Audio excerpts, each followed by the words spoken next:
Did you know that Udo Kier, the king of cult horror, once survived the bombing right after he was born?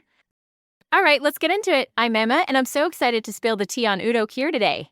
This guy, seriously, his life is like a real-life horror movie with a plot twist every other scene.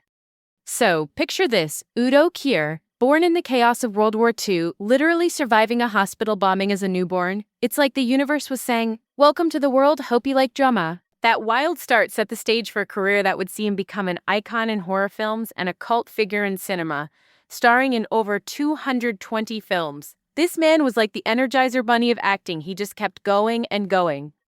I have to tell you about this. The first time I watched a Udo Kier film, it was Flush for Frankenstein. Yes, queen. I was way too young and it totally terrified me. I couldn't sleep alone for weeks, but I was so obsessed with how Kier could be both scary and fascinating. It was this moment of realizing that horror films are more than just jump scares. They're like a deep dive into all those messy, complex emotions we all deal with. Epic fail for my sleep schedule, but a total win for my love of movies. Let's just jump in, shall we? Udo Kier was the ultimate character actor, a spicy ingredient in the recipe of horror films. He had this knack for taking on eccentric roles that were just so extra. Like, imagine if Christopher Lee and Vincent Price had a love child and that child decided to live their life in a gothic castle. That's the vibe Kier brought to the horror scene.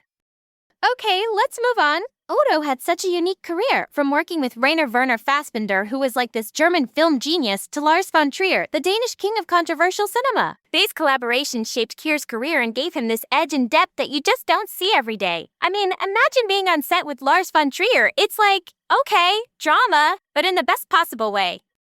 And let's dissect this for a sec. Can you believe that? What if Kier had not survived that bombing when he was born? The horror genre would have missed out on one of its most iconic figures. His survival wasn't just luck, it was like kismet, a sign that he was meant to leave a mark. And his openness about being gay, honey, that was revolutionary. He showed Hollywood that you can be your authentic self and still slay.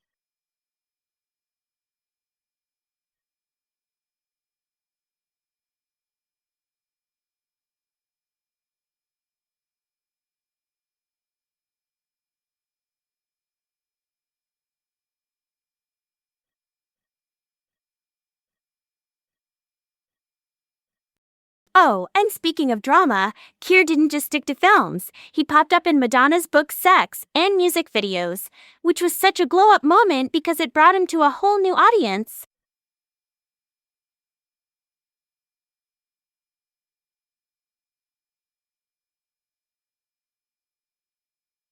Plus, his voice acting in games like Command and Conquer Red Alert 2 was everything. His influence is like living rent-free in the minds of pop culture enthusiasts everywhere. I just wish there was more biographical media about him, don't you? Okay, pause, because this next part is everything. Next time, we have to talk about another horror legend, maybe Christopher Lee, who is basically the OG of spooky cinema. So that's the tea, folks. Remember, sometimes facing your fears and embracing the spooky side of life is the perfect couple. Later.